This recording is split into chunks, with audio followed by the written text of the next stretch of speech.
বৃষ্টি মাথায় নিয়ে চলে এসেছি আমরা নিমন্ত্রণ বাড়িতে। আর সবার আগে চলো তোমাদের দেখিয়ে দিই ঠাকুর।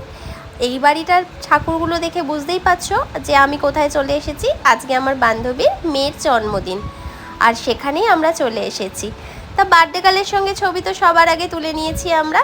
আর এখানে দেখো ওদেরকে দেখে নিজের ছোটোবেলার কথা মনে পড়ে যাচ্ছে। সারা বছর ধরে অপেক্ষা করে থাকতাম যে কবে নিজের জন্মদিনটা আসবে।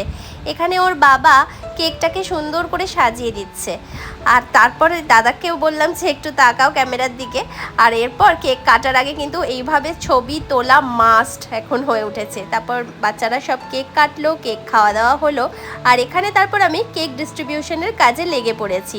তারপর যে কি করছিলাম আমরা দুই বান্ধবীতে মিলে সেটা এখন মনে নেই, তাই ভিডিও ক্লিপসটা আমি এইভাবেই রভাবে রেখে দিলাম। দুজনে মিলে হাসাহাসি শুরু করছে।